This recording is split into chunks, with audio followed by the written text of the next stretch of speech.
Bonsoir à toutes et à tous. Merci d'être aussi nombreux et nombreuses pour ce café littéraire. C'est toujours réjouissant de voir que beaucoup de gens bravent le froid et l'humidité pour se rendre au Maghreb des livres.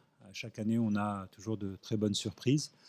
Le thème d'aujourd'hui est consacré aux villes d'Orient, à certaines villes d'Orient, alors à ce qu'elles furent, à ce qu'elles sont aujourd'hui, leur pluralité, leur pluralisme, leurs identités multiples. Alors c'est un choix qui n'est pas totalement, je dirais, exhaustif. On a pris des villes qui évoquent beaucoup de choses. Et pour parler d'elles, nous avons alors comme invité Franck Mermier, qui est anthropologue, directeur de recherche au CNRS.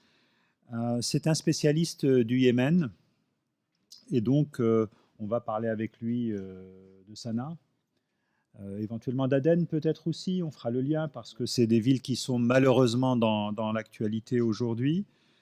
Nous avons aussi Bernard Ourcade qui est géographe, qui est au CNRS aussi, qui a vécu dans la ville dont il sera question avant et après la révolution iranienne. Donc je parle de Téhéran, donc, ville importante aujourd'hui elle aussi, plus paisible que la ville d'Alep, dont Salam Kawakibi, qui est politiste, qui a été en poste dans cette ville en tant que directeur de l'Institut français, ça s'appelait comme ça à l'époque, du Proche-Orient à Alep. Et lui va nous parler de cette ville syrienne, d'une ville profondément meurtrie. Son propos sera à la fois axé sur le présent, mais aussi très certainement sur ce que fut cette ville et qui ne sera plus peut-être. Enfin, c'est à lui qui va nous dire ça. Et pour terminer, nous avons avec nous l'écrivain Nedim Gössel, je le prononce, voilà, voilà, qui lui est connu pour plusieurs de ses romans où la ville d'Istanbul tient une large place. Et donc, nous allons essayer de voir quelle convergence il peut exister entre ces villes d'Orient, des divergences, et puis bien entendu, il y aura un débat avec vous et nous pourrons peut-être évoquer d'autres villes de cette région. Ma première question, comme je vous l'ai dit dans le mail de préparation, selon vous, qu'est-ce qui caractérise chacune des villes dont on vous a demandé de parler? Je vais commencer par Bernard Ourcade. En 2 minutes. Oui. Téhéran est la plus belle ville du monde. C'est au pied de la montagne de l'Alborz. On dit Téhéran est fille de l'Alborz. Le problème, c'est que c'est une fille dénaturée et qu'aujourd'hui, Téhéran n'est pas la plus belle ville du monde en matière d'architecture. Donc il y a ce contraste entre un environnement tout à fait extraordinaire, surtout la neige qui est tombée ces jours-ci, c'est magnifique, et la réalité d'une ville extrêmement polluée. Mais en dehors de ces aspects, disons, écologiques, ce qui caractérise la ville de Téhéran, de mon point de vue, c'est la ville où, à l'époque du Shah, une révolution blanche a été faite avec une bourgeoisie moyenne qui a été créée à l'époque du Shah dans les années 60. Et quand la révolution islamique arrive, cette bourgeoisie moyenne s'est peu développée dans le reste de l'Iran, mais était assez nombreuse pour être un interlocuteur irréductible à l'arrivée des religieux au pouvoir. Et c'est parce qu'il y avait justement à Téhéran une ville où il y avait une bourgeoisie moyenne, d'intellectuels, d'ingénieurs, de gens ordinaires, qui n'avaient pas forcément les mêmes idées que la totalité des religieux au pouvoir, mais qui étaient pour le départ du Shah. Ces gens-là ont résisté, ont fait des émules, ont continué, et cette résistance iranienne de la bourgeoisie moyenne iranienne et de Téhéran essentiellement, fait qu'aujourd'hui, 40 ans après la révolution de 1979, la balance des forces entre les différents courants de l'opinion politique iranienne sont assez équilibrées, et c'est largement grâce à Téhéran. Donc de ce point de vue-là, Téhéran est un excellent miroir, déformant certes, mais un miroir de l'Iran. Et ça, c'est intéressant.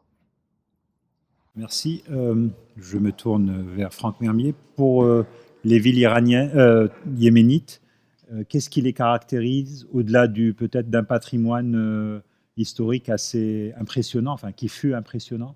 Alors effectivement, Sanaa est surtout connu pour son architecture de briques et pour son architecture aussi colorée avec les vitraux et aussi l'albâtre qui ornait autrefois les ouvertures des grandes maisons autour de Sanaa. C'est la capitale du Yémen et ce qui caractérise aujourd'hui malheureusement le Yémen, c'est la polarisation politique entre deux villes, même entre plusieurs villes d'ailleurs, mais surtout entre Sanaa qui est la capitale de ce qu'on appelle la rébellion houthiste, qui a pris le pouvoir le 21 septembre 2014, et Aden, qui est théoriquement la capitale provisoire du gouvernement du président Hadi, qui lui-même s'est réfugié à Riyad en mars 2015 et qui est aidé par la coalition arabe menée par l'Arabie Saoudite. Et on voit aussi un contraste entre deux villes, un contraste très très fort entre une ville qui est celle de Sanaa, qui est localisée sur les hauts plateaux zaydites au nord et qui était marquée jusque dans les années 70 par une population qui se caractérisait par une population exclusivement zaydite. Le zaydite, c'est une branche du chiisme qui n'existe qu'au Yémen. Et puis aujourd'hui, c'est une ville qui a plus de 2 millions d'habitants, qui s'est extrêmement étendue et qui est devenue, certes, la capitale du Yémen, la capitale politique, mais qui est aussi regroupe des populations très différentes de l'ensemble du Yémen. C'est une des rares villes qui a cette mixité régionale qui se retrouve à Sanaa. Alors que Aden, c'est une ville qui a été marquée, elle, par le colonialisme britannique. Les Britanniques sont arrivés à Aden en 1839, ils sont restés jusqu'en 1967, ils en sont partis à cause d'une guérilla qui les a expulsés, d'un front national, de libération qui a pris le pouvoir en 1967 et qui a instauré au Yémen la seule république marxiste dans le monde arabe de 1967 à 1990. On parle souvent de la Tunisie avec les lois sur les femmes, etc., très avancées. Au Yémen aussi, on a eu un épisode entre 67 et 90 marqué par un progressisme en cette matière. Et aujourd'hui, Aden est déchiré par des rivalités politiques très fortes entre le président donc, qui est toujours réfugié à Riyad, le président Hadi, et le mouvement séparatiste sudiste qui a fait d'Aden en fait sa capitale politique. Et donc il y a une rivalité autour de cette capitale du Yémen pour les uns, enfin la capitale provisoire, et puis pour les autres, capitale d'une entité qui s'appelle le Sud et qui en fait reprendrait les frontières de l'ex-Yémen du Sud qui a existé jusqu'en 1990. Merci. On parle d'une autre capitale, mais économique, cette fois-ci, Istanbul. Oui, comme chacun sait, Istanbul fut la capitale de deux grands empires. Il y a eu d'abord Byzance, après l'Empire ottoman. J'ai un peu la tâche difficile, car en peu de mots, comment parler d'Istanbul, qui est une légende, un mythe. Je dirais que c'est la ville, en tout cas pour moi, par excellence. D'abord par rapport à son appellation. Istanbul, c'est Stinboli, à la ville. Mais curieusement, nous avons depuis quelque temps un gouvernement de plus en plus islamiste. Et les gens aujourd'hui remettent par exemple en question cette appellation en disant non, non, notre grand voyageur ottoman, Evliya Çelebi, au XVIIe siècle, a dit que Istanbul venait de Istanbul, beaucoup d'islam. Voilà pour vous donner une idée du niveau du débat concernant l'étymologie de la ville. C'est évidemment Constantinopolis, la ville de Constantin. Pourquoi je vous dis cela? C'est qu'aujourd'hui en Turquie, on a tendance à occulter un peu le passé pré-islamique de la Turquie. En ce qui me concerne, Istanbul est pour moi un thème littéraire, un thème redondant dans mes livres, comme vous l'avez dit, notamment dans le roman du Conquérant. C'est un roman historique qui décrit la prise de la ville par les Turcs au XVe siècle. Quand je dis Istanbul, c'est la ville par excellence, je pensais en fait à un grand poète grec d'Alexandrie que vous connaissez probablement, Cavafy, qui était par sa famille maternelle originaire d'Istanbul d'ailleurs. Et en parlant d'Alexandrie, il a écrit un poème qui m'a beaucoup marqué. Et donc, j'ai parlé notamment dans ce livre de Les écrivains et leur ville, puisque j'étais parti un peu sur les pas de Cavafy à Alexandrie. Donc, il a écrit un poème qui s'appelle Police, la ville, où il est question d'Alexandrie. Et je ne vais peut-être pas vous dire c'est un très court poème, mais oui, parce qu'il illustre parfaitement mon rapport à la ville d'Istanbul, ce poème. Tu as dit, j'irai dans une autre terre, sur une autre mer, une autre ville surgira meilleure que celle-ci. La fatalité condamne ici tous mes efforts, et mon cœur, tel un mort, j'y enterré. Jusqu'à quand mon esprit restera-t-il dans ce marasme?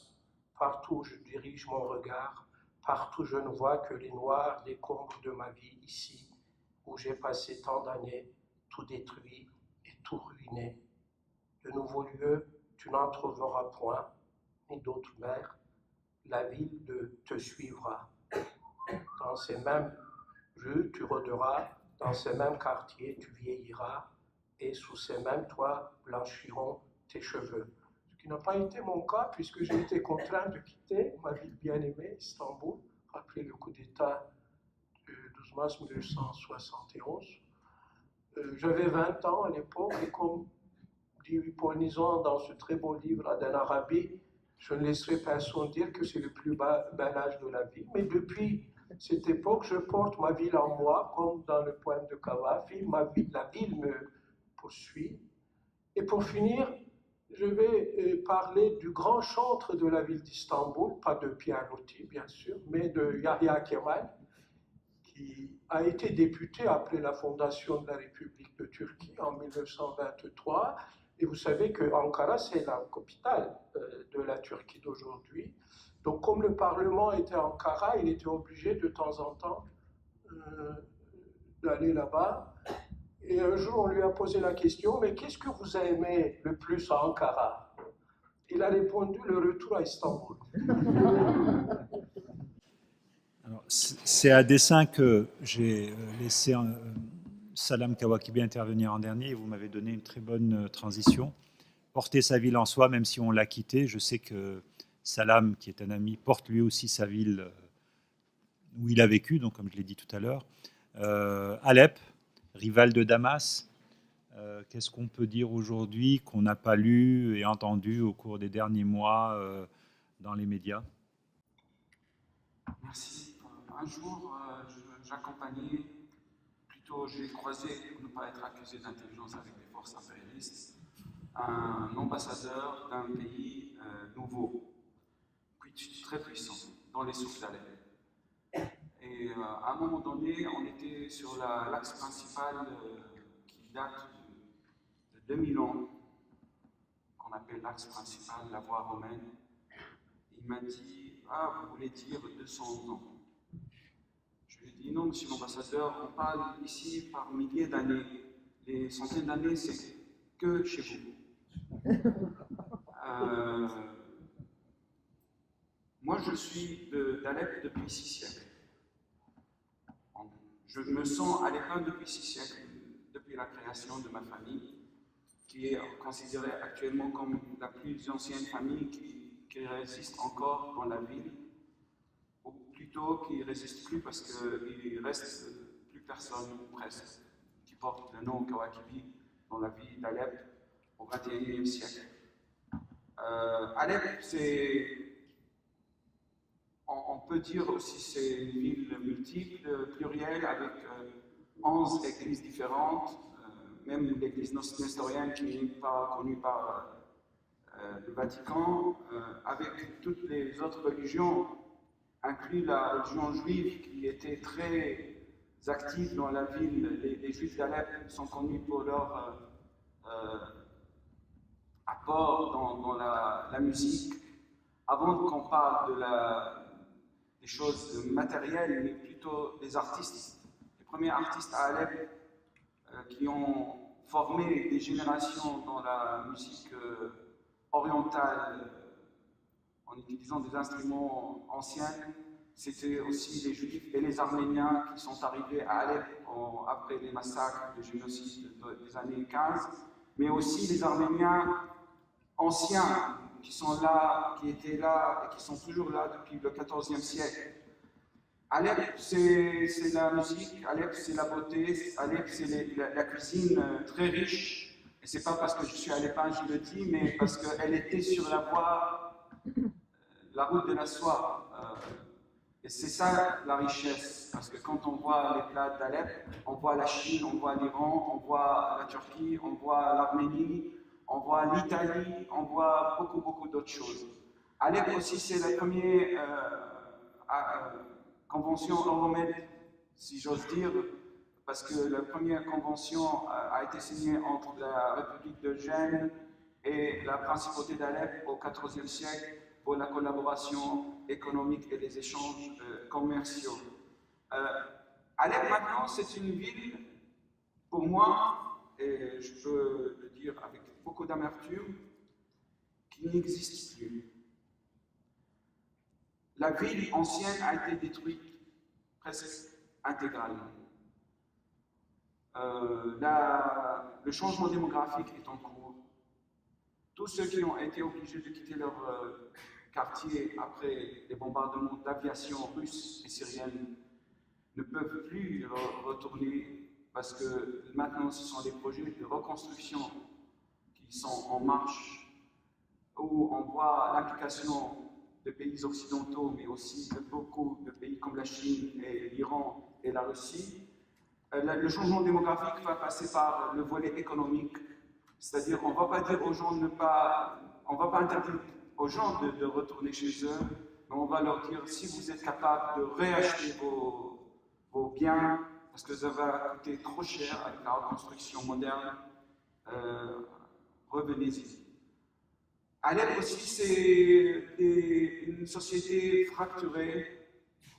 Quand Alep, pour certains, a été libéré en décembre 2016, pour d'autres a été envahi aussi. Il y a eu des scènes de joie dans certains quartiers pour la mort de centaines ou de milliers de personnes dans d'autres quartiers. Reconstruire la ville, ça ne passera pas par la reconstruction matérielle. Reconstruire la ville, ça va se passer, si ça arrivera un jour, par la reconstruction humaine et surtout morale, parce que fêter la mort des autres, ça ne peut jamais créer un futur commun. Merci, Salam. Si on parle de reconstruction, je me tourne vers Franck Mermier. Alors, il y a une ville qui n'est pas abordée directement dans ce café littéraire, mais je suis sûr que certains y pensent beaucoup, qui est Beyrouth. Alors, Beyrouth aussi a connu vous connaissez Beyrouth. On va parler aussi de reconstruction en ce qui concerne les villes yéménites du Yémen. Mais on a l'impression qu'à chaque fois, qu'après ces guerres, c'est finalement, in fine, la destruction d'une certaine identité qui survient. Le cas de Beyrouth est assez emblématique, puisque effectivement, le centre-ville de Beyrouth, avec ses souks, a été le théâtre d'une guerre très longue. C'était une ligne de démarcation entre les deux camps, entre 1975 et 1989. 90, et donc cette partie de la ville a été totalement dévastée. Alors on aurait pu penser qu'ensuite la phase de la reconstruction, c'est-à-dire à partir des années 90, début des années 90, notamment 94, avec la société solidaire qui appartenait à Rafik Hariri, l'ex-premier ministre assassiné en 2005, on aurait pu penser que la reconstruction allait peut-être donner justement ce tissu social unique qui était le centre-ville et qui permettait à toutes les communautés non seulement de s'y rencontrer, mais aussi de commercer, qu'il y ait une sociabilité citadine finalement à l'échelle de l'agglomération. En fait, le projet solidaire a été un projet économique avant tout et non pas un projet pour la reconstruction sociale, si on peut dire. Et donc, il s'est notamment traduit, ce projet de reconstruction, entre guillemets, par la destruction notamment de 900 immeubles qui n'avaient pas été encore détruits totalement lors des guerres successives à Beyrouth. Et donc finalement, ce centre-ville aujourd'hui, entre guillemets reconstruit, c'est un centre-ville totalement artificiel où les gens vont très très peu parce qu'il y a justement une exclusion sociale et économique du fait que les commerces qui y sont installés sont des commerces luxueux. Lorsqu'on a reconstruit les souks, ce sont en fait des faux souks, si on peut dire, parce que c'est surtout un grand mall à ciel ouvert, en partie à ciel ouvert, qui regroupe des marques luxueuses. Mais ça reste, le centre-ville, c'est aussi un territoire politique, dans le sens où il est aussi affilié finalement à la famille Hariri, de la même façon. D'ailleurs, ça s'est traduit notamment par la construction d'une grande mosquée à côté de l'église de la cathédrale de Beyrouth, une grande mosquée, la mosquée Mohamed Al-Amin, qui n'était pas prévue dans les projets de Solidaire. Ce n'était pas du tout prévu de construire une mosquée à cette époque. Ça a été la pression du moufti sunnite sur Hariri pour construire cette mosquée. Et donc on voit bien qu'il y a aussi cette notion de territoire politique qui est très fort à Beyrouth. On peut dire que là, c'est un territoire politique qui appartient plus ou moins à la famille Hariri, de la même façon que la banlieue sud de Beyrouth est affiliée au Hezbollah, ou que d'autres quartiers sont affiliés, qu'il y a des affiliations politico-communautaires plus ou moins vives dans les quartiers. Pour ce qui concerne le Yémen, peut-être qu'on en parlera plus loin, mais je voulais juste dire aussi que on parle beaucoup de Sanaa, qui a été bombardée, qui est toujours bombardée. Heureusement, la vieille ville n'a pas été trop ciblée par les bombardements saoudiens ou émiriens de la coalition arabe. Il y a eu quelques quartiers qui ont été touchés, mais on oublie souvent que Aden aussi a été la proie aussi de violents combats. Et là, finalement, c'est les différents belligérants qui se sont concouru à détruire une grande partie de la ville, et notamment de ce patrimoine laissé par la période britannique qui est très importante pour l'identité des habitants d'Aden. Bernard Orcade, vous avez vécu à Téhéran. Vous avez dit en propos liminaire que c'était la plus belle ville du monde, propos qui n'engage que vous. Mais on a parfois l'impression, surtout quand on y est, que c'est tout de même une ville où règne aujourd'hui un désordre urbain important. Oui, désordre urbain parce que le Shah avait certainement tous les mérites du monde, mais ce n'était pas un urbaniste et s'était désintéressé totalement des questions de l'habitat. Donc, au lieu de faire un métro, il a acheté des avions et le premier métro de Téhéran, c'est 1999. Et aujourd'hui, la ville a 50 ans, 60 ans de retard du point de vue de l'urbanisme.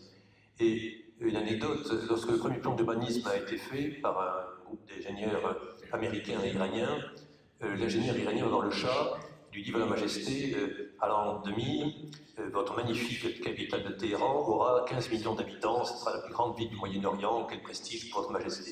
Et le Shah dit, niet, comment ça non? Je ne veux pas d'une grande ville, je veux 5 millions d'habitants. Écoutez, on en a 2 aujourd'hui, puis la croissance, ça sera 15. On peut arriver à 12 peut-être en bloquant des choses, mais la fourchette c'est 12-15 millions. C'est non, c'est non.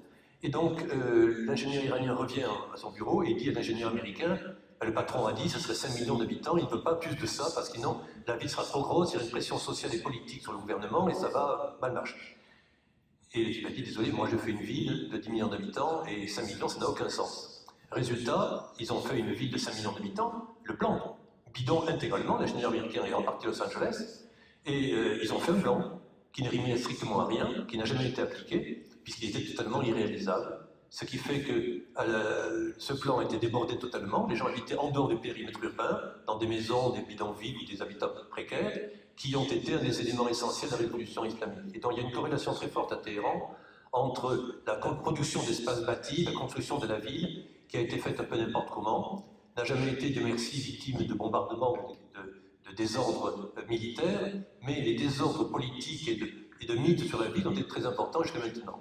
Et donc aujourd'hui, le même problème se pose parce que dans ces désordres urbains, la ville de Téhéran, le Grand Téhéran fait 15 millions d'habitants, grosso modo. C'est pas très grand, c'est moins grand que Paris par rapport à la France. Mais ça a été très mal fait. Et quand j'ai voulu faire, il y a quelques années, un atlas du Grand Téhéran, j'ai dit pourquoi. Écoutez, j'ai dit, à l'époque, il y avait 12 millions d'habitants. Il faut voir qui habite cette métropole, qui sont les gens qui sont là, pour savoir leur âge, leur niveau d'éducation, leur métier, pour savoir qui sont-ils. Oui, c'est pas important, c'est plus ou moins ça. Écoutez, bon, d'accord. Alors, faisons Téhéran et la banlieue. Écoutez, non, vous faites Téhéran. La banlieue, c'est quoi? Ce sont des immigrants récents, on n'a pas besoin de savoir. Ces gens-là, ils n'ont qu'à... ça ne m'intéresse pas. Et j'ai eu l'honneur, ou le triste honneur, de présenter le directeur de l'urbanisme de la province de Téhéran au directeur de l'urbanisme de la mairie de Téhéran, qui ne s'était jamais vu, ne voulait pas se voir. Et donc, résultat aujourd'hui, Karaj, à côté de Téhéran, a 2 300 000 habitants. Il y a un article sur Karaj, deux. Un qui a été fait en 1973 par un collègue, et le deuxième, ce que j'ai fait pour l'encyclopédia Iranica, parce qu'on m'a demandé un article, mais il n'y avait aucun article sur cette ville de 2 millions d'habitants. Et qui connaît Varamin, Rajcha, Keskorcha, Shahriar, ville de plus de 500 000 habitants, à 15 km de Téhéran, comme ce serait Versailles, Saint-Germain-en-Laye ou bien Créteil. Et donc, cette absence, cette volonté de ne pas voir la réalité sociale d'une ville normale, où il y a la moitié de la population concrètement qui habite en dehors du périmètre municipal, et les mythes urbains sont extrêmement importants et font oublier la réalité de la ville. Et la réalité de la ville, c'est que depuis 1979, il y a eu un changement politique important. Les élites sont parties pour une partie, d'autres élites sont arrivées, qui ont mis la main sur la ville, ont construit, ont blanchi l'argent de la drogue et de la guerre, ce n'est pas un problème, l'argent de l'État. Ça donne une construction qui semble très moderne. Vous avez aujourd'hui 800 malls commerciaux, shopping malls en construction à Téhéran, mais les Iraniens ne se rendent pas compte qu'ils ont raté la principale révolution de cette fin du XXe siècle, la mondialisation. Et que la capitale de l'Iran, ce n'est pas Téhéran, c'est Dubaï, du point de vue économique. C'est là que tout se passe. Et donc, il y a à Téhéran un désordre urbain considérable parce que le pouvoir est éclaté, ne s'intéresse pas trop à la ville, et les pouvoirs nécessaires, les rapports de force politiques ne sont pas suffisamment conscients des enjeux qui se passent. Résultat, la ville est un peu hors de contrôle parce que, et c'est là que je disais tout à l'heure au début, il y a une société à Téhéran, des habitants de Téhéran, qui vivent des événements qui ne sont pas pris en compte par le gouvernement ou l'appareil politique en général. Et donc cette ville est effectivement très désorganisée, même s'il y a quelques progrès qui se font aujourd'hui. Le problème n'est plus aujourd'hui à Téhéran, mais Téhéran est la banlieue, une banlieue inconnue, qui effectivement est là. Et quand on fait l'analyse des élections en particulier, on se rend compte qu'il y a des différences entre les quartiers, et que les choses bougent, les choses s'animent à Téhéran, et pas simplement avec 3 femmes qui enlèvent un foulard sur un carrefour pris en photo, ils sont sur YouTube maintenant, c'est très important cela, mais aussi le fait qu'à Téhéran, dans le sud de la ville, le pourcentage de femmes qui travaillent, par exemple, est plus important que dans le quartier bourgeois du Nord. Dans un quartier populaire, il faut que tout le monde marie la femme travaille, donc même dans un milieu islamique, le foulard, on ira travailler, comme instituteur, comme institutrice plutôt. Alors dans le Nord, une femme de bonne bourgeoisie ne va pas aller s'embêter, elle travaille. Résultat, on a une révolution urbaine, un changement, pas une révolution, un changement urbain social qui est en train de se mettre en place et qui est un peu incohérent, mal gouverné, mal contrôlé, sur lequel on raconte pas n'importe quoi, mais qui est à l'image de la circulation à Téhéran, des problèmes urbains qui sont totalement hors de contrôle. Oui, ça me donne là aussi une liaison avec Istanbul, parce que circulation hors de contrôle, c'est ce qui caractérise un peu aussi Istanbul. Mais il y a un mot qui a été prononcé à plusieurs reprises par Bernard Orcade, les malls commerciaux. Et je fais le lien avec Istanbul sur le fait qu'on a beaucoup parlé de cette ville il y a quelques années, sur un mouvement de défense, justement, le fameux parc Gezi, la défense des espaces verts et la mainmise des promoteurs immobiliers sur la ville. Quel est votre point de vue là-dessus? Est-ce que c'est simplement dû à la nature du régime politique sur place, ou est-ce que c'est une tendance qui, de toutes les façons, aurait été inévitable? Oui, moi je ne suis pas urbaniste, mais à propos, puisqu'on parle des mégapoles, vous avez dit qu'il y avait 15 millions d'habitants à Téhéran. Ça m'a un peu surpris parce qu'il y en a autant à Istanbul, mais je croyais qu'Istanbul était 3 ou 4 fois plus grande que Téhéran. En tout cas, c'est une ville très étendue, Istanbul maintenant, avec des nouveaux quartiers qui poussent. Et il y a effectivement un problème de rente qui est géré par l'AKP, le parti au pouvoir, avant d'être Premier ministre et président de la République, M. Erdogan a été maire d'Istanbul pendant longtemps. Donc ça a commencé avec lui un peu, cet appât du gain. Et comme vous avez dit, les promoteurs immobiliers donc, continuent à ravager les espaces verts. Et à propos de la destruction, je voudrais un peu revenir quand même sur l'histoire de la ville, car Istanbul a eu beaucoup de chance dans son histoire. Elle n'a pas été bombardée. C'est peut-être une des rares villes au Moyen-Orient, en tout cas construite à la conjonction des trois mers. Dans cette région, c'est une des rares villes qui n'a pas vraiment connu la guerre. Sinon, la 4e croisade, oui, mais ça remonte très loin, au XIIIe siècle. Les croisés sont passés par là et ils ont saccagé la ville. Et puis, il y a eu la conquête. Le fameux sac. Le sac. Mais il y a eu aussi la conquête au XVe siècle, dont j'ai parlé dans mon roman du Conquérant. Comme je suis contre cette idéologie de la conquête, car aujourd'hui, avec l'AKP au pouvoir, on célèbre en grande pompe tous les ans la conquête de la ville. Nous avons conquis, nous les Turcs, on a vaincu les Roms, les Grecs, etc. C'est un discours très nationaliste qui me gêne. Et j'ai publié dans un quotidien turc, c'est le 29 mai, la célébration de la conquête d'Istanbul, un article qui le mettait en cause un peu, c'est ce discours très nationaliste, en citant un historien grec qui pleure la perte de sa ville.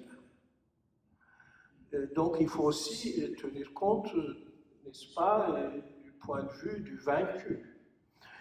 Bon, tout cela fait qu'évidemment, en tant qu'écrivain, je m'intéresse surtout au génie du lieu, à ce que Michel Buteau appelle le génie du lieu, comment un espace urbain s'insère dans un récit. Et là, il y a évidemment tout cet aspect littéraire d'Istanbul. Il serait question aussi, mais malheureusement, je n'ai pas le temps, de dire quelques mots, mais Istanbul est aussi un mythe littéraire. Sur le plan historique, c'est très important car il y a un patrimoine que nous ne savons pas toujours conserver. Il y a eu aussi beaucoup de dégâts sur ce plan. Récemment, comme vous l'avez dit, il y a eu des événements de Gezi qui ont pris la forme d'une contestation de grande ampleur et qui sont étendues dans toute la Turquie. Hein, ça ne concernait pas qu'Istanbul, mais au début, évidemment, c'était pour protéger les espaces verts de la ville qui sont malheureusement de moins en moins nombreux. Aujourd'hui, à part la circulation chaotique, il y a 2 ponts sur le Bosphore, 3 même, 3 pardon. Troisième. Et Inauguré en grande pompe. cela me semble assez emblématique de la ville. Le 2e pont a été construit par les Japonais. Notre maison de famille se trouve sur la rive asiatique du Bosphore en Anatolie. C'est l'endroit le plus étroit. Et donc, ils ont construit le pont juste à côté. J'ai assisté à sa construction. Cela me paraît emblématique un peu de la Turquie, entre l'Europe et l'Asie, comme une sorte de pont. Et dans cette région, les ponts ont leur importance parce que la légende dit qu'il y a toujours du sang qui se mêle à leur construction. Alors, quand j'avais 20 ans, il y avait encore l'impact de mai 68 en Turquie et nous avions protesté contre la construction du premier pont. Notre argument était le suivant, qui me paraît aujourd'hui complètement bête. Au lieu de construire un pont sur le Bosphore, il vaut mieux construire 20 ponts sur le Tigre dans l'Est. Bon, l'un n'empêche pas l'autre. Mais on a privilégié toujours Istanbul. Donc la question se pose aujourd'hui dans le contexte actuel par rapport au conflit armé, justement dans le le sud-est de la Turquie.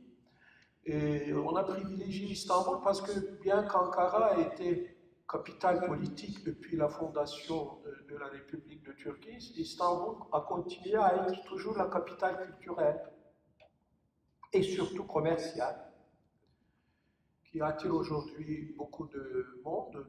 Ce que je regrette et dont j'ai aussi parlé un peu dans mes livres, notamment dans La Première Femme, c'est que Istanbul n'est plus une ville cosmopolite aujourd'hui. Les communautés grecques et juives sont parties, surtout les Grecs. Et je le regrette car ces gens-là étaient de vrais Istanbuliotes. Ils étaient là avant l'arrivée des Turcs. Il y avait 100 000 Grecs quand j'étais interne au lycée Galatasaray à Istanbul dans les années 60, ce qui ne me rajeunit pas. Mais aujourd'hui, il y en a 4 000. Il y a une communauté arménienne, très peu nombreuse, mais qui a des difficultés dans ce contexte, la montée du nationalisme. Et puis, Istanbul, maintenant, n'est plus cette ville cosmopolite.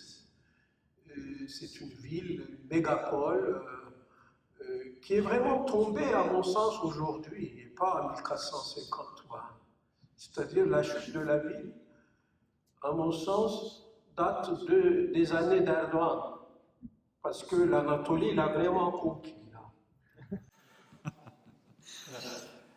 Salam Kawakibi, tout à l'heure vous avez évoqué cette division au lendemain de la fin des bombardements entre certains quartiers qui se sont réjouis, je dirais, de la destruction d'autres. Comment vous l'expliquez? Est-ce qu'il y avait des lignes de fracture dans cette ville précédente qui ont préparé ça? Parce que on se rend compte un peu que finalement toutes les villes dont on parle ici, peut-être un peu à Beyrouth qui s'est raccroché à ce café littéraire, il n'y en a plus aucune qui est cosmopolite aujourd'hui. Tout à fait. Les lignes de fracture ont été érigées volontairement depuis l'arrivée je ne dirais pas du parti Baas en 63, mais plutôt à l'arrivée de la famille Assad en 70. La règle coloniale divisée pour mieux régner a été beaucoup plus appliquée par les régimes autoritaires que par les colons ou les colonisateurs. En Syrie, ça a été travaillé sur les communautés, sur les ethnies et sur les religions, les différentes religions. Alep a été marginalisé durant des décennies par le pouvoir central parce que Alep représentait, à l'époque de l'Empire ottoman, une ville beaucoup plus importante que Damas et Beyrouth. On parlait d'Istanbul, Alep et Le Caire comme 3 villes principales. Et on parlait des échanges qui se déroulaient à Alep en équivalent à tout ce qui se passait le même jour à Beyrouth, Damas et Le Caire. Bien entendu, avant le canal de Suez, parce que tout le commerce Orient-Occident passait par Alep. D'où l'explication de la présence de beaucoup de caravansérails, c'est les hôtels d'antan dans la vieille ville. Alors, la division sociétale, religieuse, communautaire a été bien réfléchie et réalisée. Ce qui a donné lieu à cette haine, entre guillemets, à l'égard des quartiers comme Bernard parlait tout à l'heure, des quartiers limitrophes les banlieues anarchiques. Dès le début de la révolution syrienne et dès le début des manifestations à Alep, les gens des quartiers aisés se demandaient, et notamment ceux qui ont bâti leur fortune grâce à leur complicité avec le régime autoritaire, et grâce à la corruption systémique, se demandaient d'où venaient ces gens-là. Et à tel point qu'il y avait un racisme verbal, c'est-à-dire on les appelait Abu Shahata, c'est-à-dire ceux qui portaient des clashs, qui ne portaient même pas de chaussures, par rapport à leurs voisins de centaines de mètres. Beaucoup de familles d'Alep n'ont jamais mis le pied dans la vieille ville qu'à partir du moment où le régime a autorisé la construction des hôtels de luxe et des restaurants de luxe dans la vieille ville. La fissure a été complète. On regardait les habitants de l'autre côté, même si certains habitants des quartiers aisés venaient originairement des quartiers défavorisés, mais ils ont oublié leur passé, ils sont devenus autres, ils sont devenus intégrés, si j'ose dire, dans le système de corruption et de profit de l'autoritarisme. Et c'est ce qui a expliqué aussi, et malheureusement parlant, une bonne partie de ces gens-là qui détestaient l'autre, qui détestaient l'est de la ville pauvre, la ville ancienne, je ne parle pas d'un point de vue religieux, mais malheureusement c'est aussi la communauté chrétienne d'Alep. Parce qu'elle a été travaillée durant des décennies par le régime comme étant victime potentielle de n'importe quel changement politique. On leur a fait croire que tout changement politique vers une démocratie, vers un gouvernement pluriel, etc., va être contre leurs intérêts et va les menacer par la majorité chiite, majorité sunnite, comme le discours qu'on entend beaucoup aussi par différents partis d'extrême droite en Europe. Et ce qui explique aussi que la force principale du soutien du régime syrien en Europe, ce n'est pas seulement la gauche pavlovienne, mais c'est aussi la droite extrême. Quand on voit la position de la droite extrême, parce que c'est la même haine de l'étranger, de l'inconnu, de l'autre.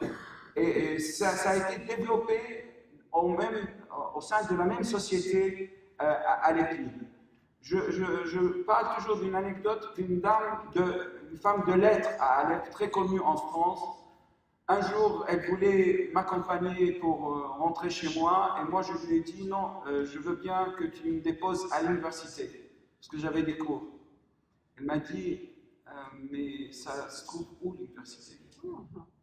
C'est une femme qui écrit des romans extraordinaires sur la ville d'Alep, mais elle n'a jamais mis le pied à l'université, parce que l'université se trouve chez l'autre, à côté de l'autre. Encore une fois, quand j'ai ouvert l'Institut français à Alep, dans la vieille ville, que certains parmi vous ont déjà eu l'occasion de visiter avant qu'elle soit détruite complètement et pillée après la libération, pas avant la libération, c'est-à-dire après l'envahissement du pouvoir. Il y a beaucoup de gens qui sont allés voir l'ambassadeur de France en disant, les gens qui fréquentent les ambassades, la société civile des cocktails, ce que j'appelle, en disant, mais pourquoi vous avez choisi ce quartier pauvre, musulman, où les gens ne savent même pas ce que ça veut dire la France pour ouvrir un centre scientifique? Et bien entendu, moi j'ai vécu 6 ans dans ce quartier, et je peux vous dire, les gens qui assistaient aux conférences que je organisais à l'Institut français du Proche-Orient étaient beaucoup plus des quartiers de l'Est que des quartiers de l'Ouest, parce que c'était des gens qui cherchaient la culture, qui cherchaient la connaissance, qui, même sans comprendre la langue française, voulaient savoir un peu plus sur l'autre, contrairement à la bourgeoisie parasitaire, et j'utilise là des concepts marxistes, mais la bourgeoisie parasitaire qui a été développée par ce régime depuis 1970 et qui a utilisé beaucoup l'instrumentalisation des minorités et la prise en otage des minorités pour avoir une certaine légitimité. Et malheureusement, ça a marché. Et malheureusement, maintenant, on voit qu'en Europe, on croit encore que la seule protection des minorités dans la région, si minorités existent encore, c'est de maintenir les dictateurs et les corrompus. Merci. Avant de donner la parole à la salle pour un échange avec nos intervenants, Franck Mermier, est-ce qu'on a aussi, sur les deux villes, Sanaa et Aden, des lignes de fracture, je dirais, presque temporelles, structurelles, qui pourraient expliquer ce qui se passe aujourd'hui? C'est vrai vous avez tout à fait raison de poser cette question, parce qu'il y a véritablement ce qui anime en grande partie le conflit yéménite, Bien sûr, en France, on a plutôt tendance à l'extérieur du Yémen de voir le prisme géopolitique, c'est l'Arabie Saoudite, les Émirats contre l'Iran, etc., un axe régional. Mais ce qui anime principalement le conflit yéménite, c'est notamment les clivages régionalistes. Et notamment entre un nord zaïdite, donc aujourd'hui représenté par la rébellion houthiste qui a pris le pouvoir à Sanaa, et qui, même lorsqu'il était allié à l'ex-président Saleh, représentait pour le reste des Yéménites justement l'occupation nordiste potentielle du nord contre le sud. Et donc, le Yémen ayant été divisé jusqu'en 1990, l'unité du Yémen n'est survenue qu'en 1990, avec en plus, en 1994, le déclenchement d'une guerre entre ce qu'on appelait déjà les séparatistes au sud et les unionistes. Ces clivages régionalistes se sont énormément aggravés du fait aussi je rejoins ce que disait Salam, du fait aussi du pouvoir autoritaire qui a joué justement sur ces clivages et qui a notamment après la guerre de 1994 permis à ses troupes de piller Aden et aussi à son clan de s'accaparer les terres dans le sud. Sachant que ces terres ayant été nationalisées durant la période socialiste, il était beaucoup plus facile en fait de s'en emparer après 1994. Donc ces clivages régionalistes aujourd'hui sont un petit peu symbolisés par la lutte entre, c'est vrai, entre Aden et Sanaa, si on peut faire le voir de façon un petit peu métaphorique. Sanaa étant certes la capitale du Yémen, mais surtout la capitale du Nord. D'ailleurs, vous savez, vous connaissez peut-être pour ceux qui sont allés au Yémen, à Sanaa notamment, cette porte, très belle porte qui est photographiée par tous les touristes, Bab el-Yémen. Eh bien, ce mot Bab el-Yémen, la porte du Yémen, c'est la porte sud de la ville, de la vieille ville. Ce mot, cette expression Bab el-Yémen, porte du Yémen, est en fait utilisée par les séparatistes du sud aujourd'hui pour désigner les gens du Nord, le pouvoir politique au nord. Donc on dit, ah, c'est encore Bab el-Yémen qui va nous attaquer. Donc il y a véritablement, effectivement, une identification de la ville à ce pouvoir. Je disais tout à l'heure qu'à un moment donné, jusqu'à aujourd'hui, la ville n'était plus élite, puisque des personnes de toutes les régions du pays sont venues y habiter, mais en même temps, c'est aujourd'hui un pouvoir qui se réclament des élites, c'est-à-dire les Houthis, qui maintiennent la ville. Par contre, Aden, lui, représente pour beaucoup de Yéménites, et pas seulement pour des Yéménites du Sud, cette Aden cosmopolite. Alors certes, qui était liée à la période coloniale, entre 67 et 90, mais qui représente pour beaucoup, en fait, une espèce d'âge d'or, une nostalgie vis-à-vis d'un certain pluralisme religieux, mais aussi social, qui a existé et qui est même parfois un petit peu enjolivé, puisqu'il était quand même marqué par le colonialisme. Et puis aussi, Aden est aussi relié dans l'imaginaire politique et de beaucoup de Yéménites au fait qu'il y a eu un État fort qui a gouverné entre 67 et 90 et qui a pu imposer ses lois, notamment contre ce qui apparaît pour beaucoup au Yémen comme un fléau, qui est le tribalisme, c'est-à-dire les allégeances tribales. Même si, là aussi, c'est un petit peu enjolivé par le fait qu'en 86, il y a eu une guerre entre les différentes factions du Parti socialiste à Aden, qui ont mis aux prises aussi ces fameux clivages régionalistes à l'intérieur du Sud, ce qui fait qu'aujourd'hui, on peut se dire que ces clivages régionalistes ont été accentués par l'intervention saoudienne et émirienne, et on sait combien aujourd'hui les Émirats, notamment, jouent la carte des séparatistes dans le sud du Yémen, et peut-être qu'un jour prochain, ils l'ont déjà fait d'ailleurs, les Saoudiens vont jouer la carte d'une partie du Yémen du Sud, c'était représenté par la région du Hadramout, mais on voit bien là que, aussi bien Sanaa qu'Aden sont des sites géopolitiques extrêmement disputés et qui sont aujourd'hui le théâtre de conflits presque existentiels, puisque l'unité yéménite est aujourd'hui vraiment menacée. Juste un peu de subjectif avant de donner la parole à la salle et de la réminiscence. Comme je vous l'indiquais dans le mail, quelle autre ville vous rappelle justement les villes dont on vient de parler? Je citais comme exemple, pour moi, Naples me rappelle Alger. Je n'ai pas dit Marseille, hein, j'ai dit Naples. Bernard?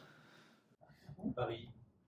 Je veux dire par là que Téhéran est une ville qui est assez informe, laide, n'a pas de caractéristiques, des villes sans passé, et une ville jacobine avec un état fort central depuis longtemps, et donc bonapartiste. Alors s'il faut rappeler une proximité du point de vue de l'ambiance, de la société, etc., avec un décalage évidemment, mais il faut chercher une ville jacobine et bonapartiste, quoi, Paris.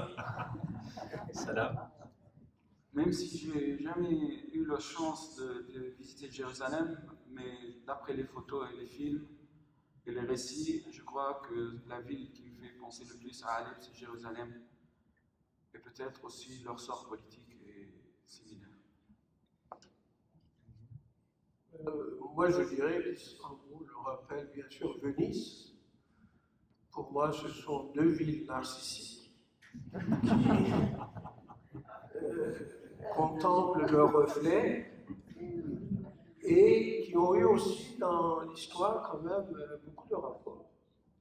La République de la Sérénissime était une puissance dans la Méditerranée occidentale et avec la puissance turque, tout ne se passait pas très bien. Mais après avoir fait la guerre avec Venise, Mohamed II, que nous appelons le conquérant, une fois le traité de paix signé, a demandé un peintre.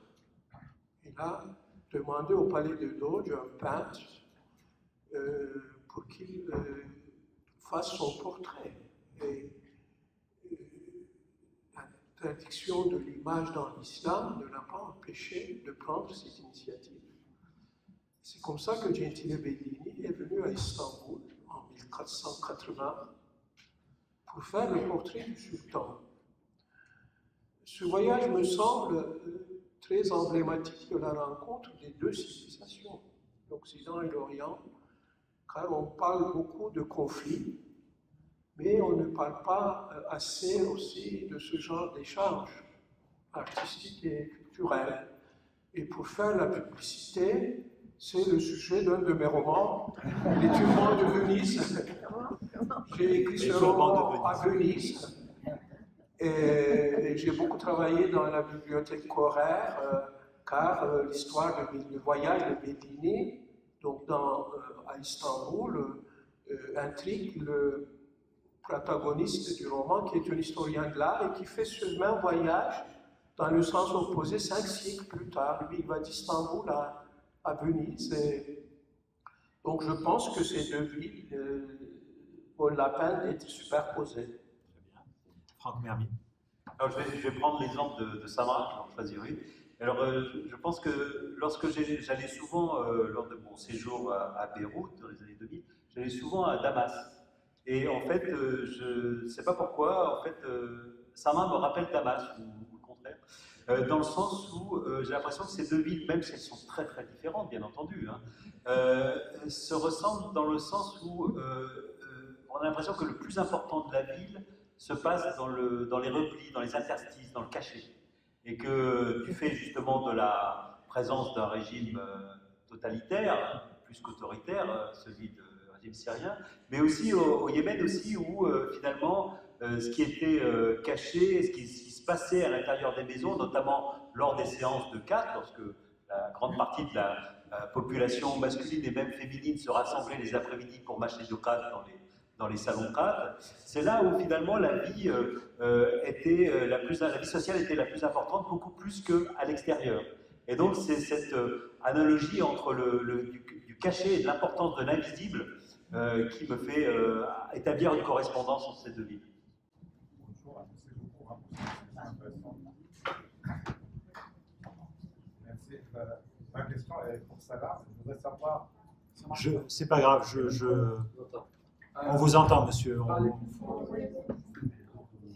Ma question est pour Salah. Je voudrais savoir, à votre avis, dans quelle mesure la jeune génération de la révolution syrienne, qui a beaucoup été originaire malgré tout à l'Ouest, comme c'est le cas à Damas aussi, sont capables éventuellement de créer la réconciliation et la transition, malgré que le régime a éliminé beaucoup d'entre eux, et malgré qu'il y en a beaucoup qui sont disparus dans les jours du régime. Et avec le diaspora actuellement, à mon avis, ces gens-là sont différents de leur aîné dans la réflexion et et dans la capacité de créer une transition dans l'avenir de la Syrie. Qu'est-ce que vous en pensez? Merci.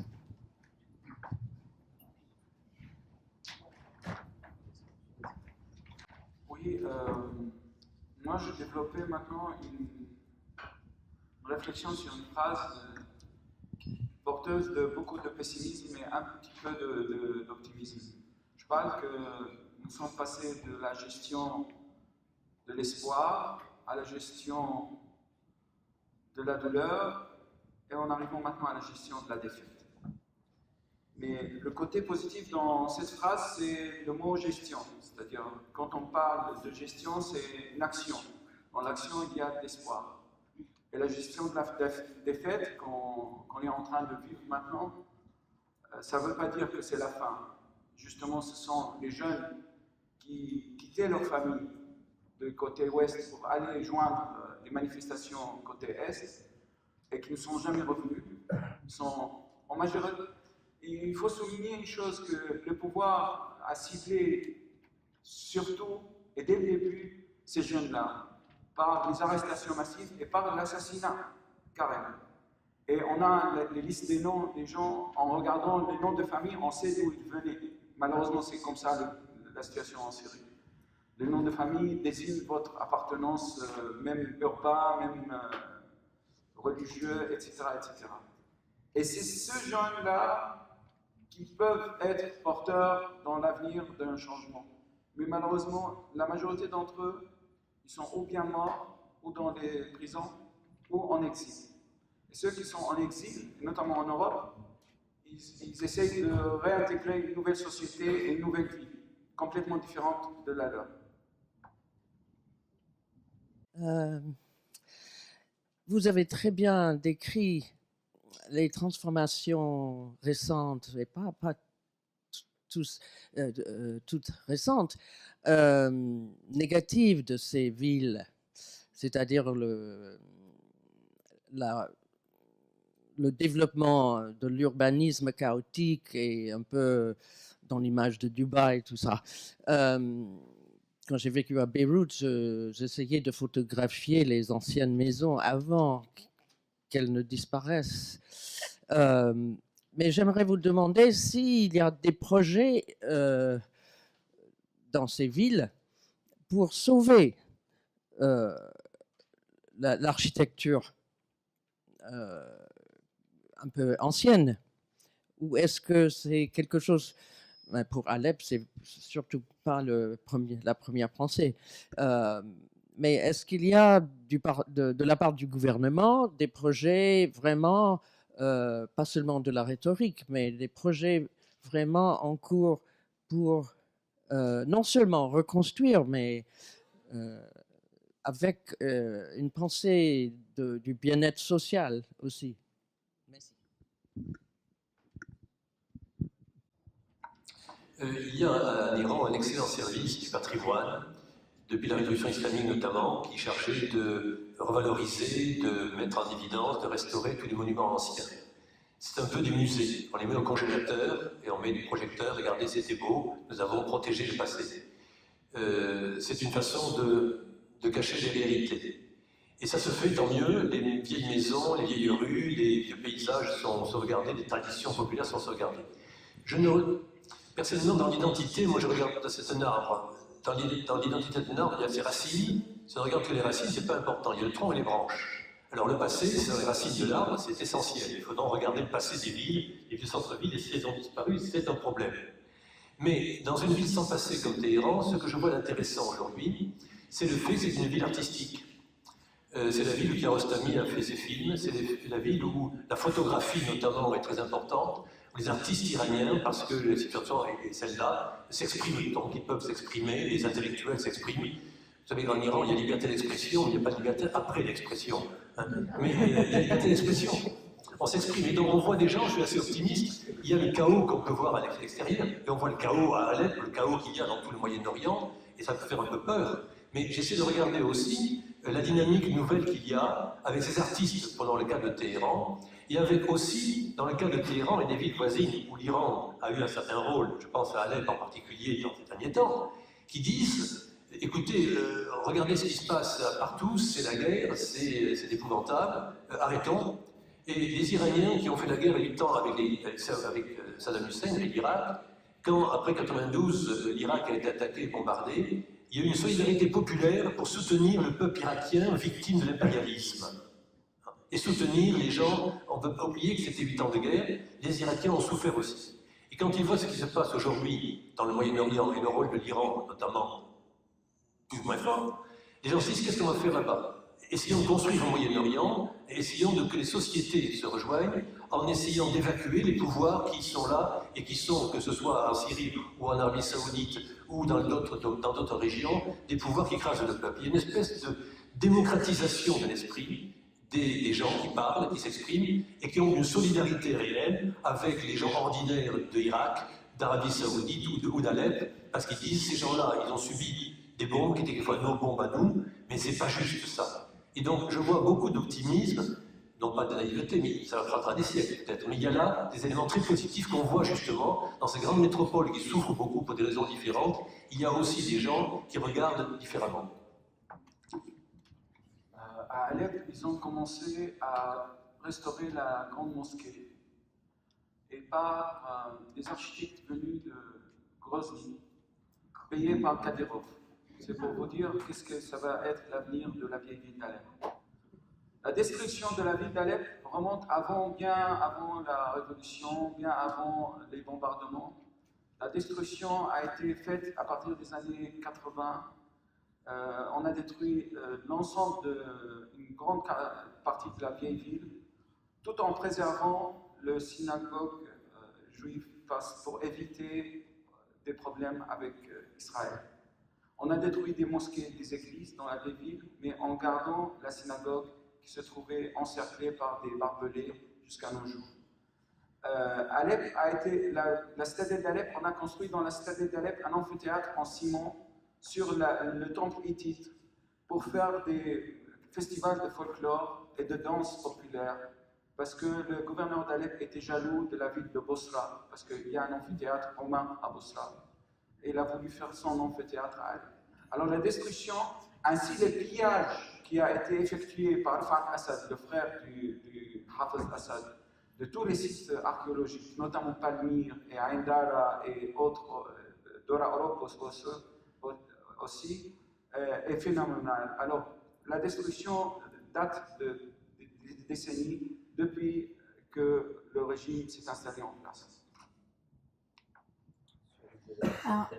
Alors, avant M. Erdogan, qui a été pendant longtemps maire d'Istanbul, il y a eu un autre maire qui avait des yeux bleus. Et il a dit aux habitants de la ville que la Condor prendrait la couleur de ses yeux. Et on attend depuis. Pour le moment, ce n'est pas le cas.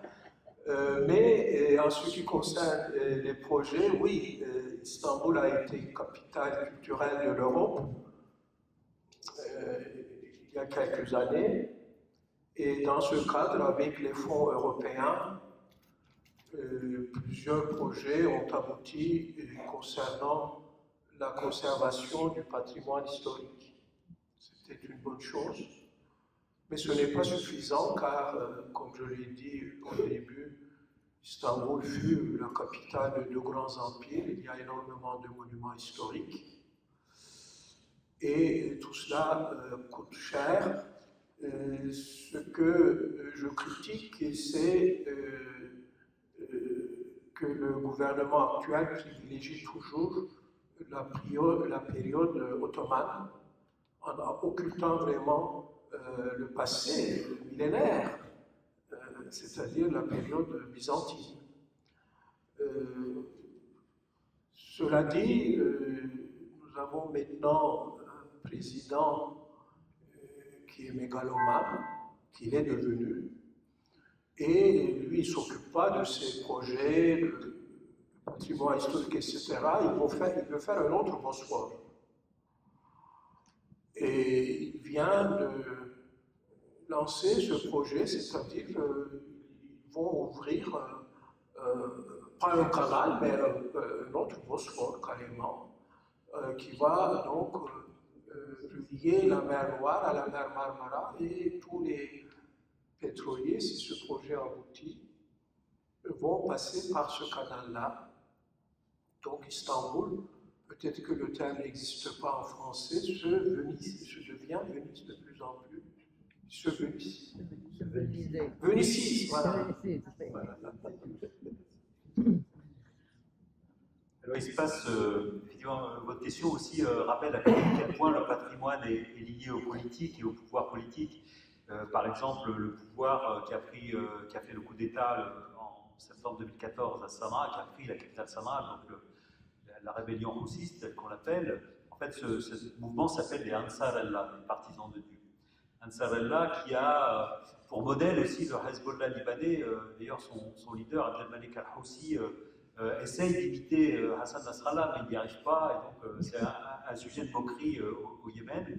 Mais ce mouvement qui a pris le pouvoir à Sanaa et dans les régions qu'il occupe, finalement, pour ce mouvement, le patrimoine n'est pas du tout une priorité, au point même qu'ils ont, à un moment donné, interdit la musique. Donc, je parle par exemple du patrimoine immatériel. Donc, c'est une sorte de fondamentalisme zaïdite qui est aujourd'hui en place à Sanaa. Et puis, surtout, le fait que parmi les 3 villes qui ont été classées par l'UNESCO patrimoine, c'est-à-dire Sanaa, Zabid et Shibam, il est vrai que Zabid est aujourd'hui menacé par l'avancée des troupes fidèles au président Hadi vers Hodeïda, sur la côte de la mer Rouge, puisque les combats s'y rapprochent. Shibam, pour l'instant, n'est pas du tout menacé. Saada est en partie est bombardée, mais la vieille ville a été touchée, mais pas à un point tel que les destructions sont massives. En revanche, il y a une ville dont on ne parle jamais, et qui n'a pas été classée par l'UNESCO, et qui est en fait la capitale, la véritable capitale politique des Roussis, c'est Saada, dans le nord, qui a été totalement dévastée, totalement détruite. Alors la mosquée Hadi a été en partie détruite, pas totalement, mais la ville, et en plus c'est une ville qui est construite en architecture de terre, donc extrêmement fragile, a été bombardée massivement pour punir le mouvement des Ansar Allah, leur leader, la famille Roussi, etc., et aussi la population qui prétendument soutient ce mouvement. Donc il y a véritablement, et puis il y a aussi un autre élément qui, je crois que le cas d'Alep est particulièrement éclairant là-dessus, c'est ce que certains sociologues ou urbanistes appellent l'urbicide, c'est-à-dire la destruction d'une société urbaine. Ça a été le cas, on a créé cette expression pour Sarajevo, mais aujourd'hui Alep véritablement correspond à cette notion, et puis aussi je dirais que d'autres villes du Proche-Orient aussi malheureusement vivent ce type de situation où finalement on remplace une population urbaine par une autre, où la population citadine disparaît du fait des violences et des guerres, et notamment en Irak. Est-ce qu'il y a, est-ce que la présence iranienne en Syrie ou au Yémen, en dehors de la présence militaire, est-ce que la présence civile est visible, existe et visible? Je parle de la civile iranien. Oui. Des gens qui se sont installés maintenant, voilà. Des Iraniens civils qui s'installent. Non, ce n'est pas un phénomène important, mais il y a une présence militaire, une présence économique, une présence politique très, très apparente. À Alep, il y a des milices, il y a les Bazdaran, dans la région de Homs. À Damas, tout le quartier qui est derrière l'ambassade d'Iran a été octroyé au gouvernement iranien pour construire des logements sociaux pour qui on ne sait pas encore. Mais bon, parler d'un phénomène de iranisation ou d'amener des gens, d'habitants d'Iran, non, pas du tout. Mais il y a, par contre, il y a un phénomène religieux, chiisation, c'est-à-dire on trouve de plus en plus des mouvements dans la ville d'Alep qui essayent de convaincre, moyennant payer de l'argent aussi, certains de se convertir parmi les plus démunis comme ça se passait il y a 5 siècles entre orthodoxes et catholiques dans la même ville d'Alep aussi. Oui, il n'y a pas d'information directe, mais il faut essayer d'être assez rationnel dans ce genre de choses et avoir des informations véritables. Le phénomène religieux est important. Le pèlerinage à Damas, à Zeynab, il y a beaucoup de lieux saints chiites en Syrie et qui font l'objet d'un pèlerinage populaire depuis que la fin de la guerre Irak-Iran. Les gens les plus modestes ne peuvent pas se payer le voyage à la Mecque, ils vont en Syrie, et donc il y a toute une économie du pèlerinage qui est très importante et qui va toujours rester, qui reste là. Lié à cela, effectivement, des gens ont acheté des hôtels, acheté des facilités, des boutiques. Ce sont quelques centaines, un millier de personnes, mais ce n'est pas être en aucun cas une colonisation. Les Iraniens sont Iraniens, ils ne sont pas arabes. Dans la guerre en question, ils ont dû faire venir des gens du Hezbollah arabes pour combattre parce qu'ils n'avaient pas les moyens politiques et culturels de le faire. Et autre élément important, en Iran, je vous le dis, il y a un débat politique très important. Le fait qu'ils aient libéré Alep est un vrai événement politique et tout le monde n'apprécie pas. Qu'est-ce qu'on fait après ça? C'est bien beau d'avoir libéré Alep, qu'est-ce qu'on fait avec ça? Et il y a aujourd'hui, les événements de cette année, semaine l'ont montré en Iran, un vrai débat politique de fond qui fait que la politique extérieure de l'Iran, disons pour parler très diplomatiquement, est regardée à la loupe en considérant que ça peut être un élément déstabilisateur pour le maintien du pouvoir en Iran. Donc moi, j'ai pas entendu, j'ai aucune connaissance sur la présence de civils iraniens au Yémen, d'autant plus que c'est vrai que la guerre est aussi une guerre de propagande entre les deux camps, et donc il y a de la part du gouvernement de Hadi, donc qui est installé à Riyad, de la coalition arabe, une insistance très grande sur la présence iranienne, l'aide iranienne au Robert Houthi au nord. Et il est vrai qu'il y a un blocus imposé par la coalition arabe qui est extrêmement fort. Il est presque impossible de faire atterrir des avions à Sanaa, sauf autorisation de la coalition arabe. Là, il y a un blocus du port d'Odeida aussi. Donc c'est extrêmement difficile de faire parvenir, faire entrer quoi que ce soit au Yémen, sauf peut-être par contrebande, évidemment, peut-être par Oman, etc. Mais il est certain que la présence même militaire iranienne, c'est plutôt un mythe qu'autre chose. Bien, il ne me reste plus qu'à remercier nos intervenants et à vous remercier. Merci pour vos questions et vos interventions.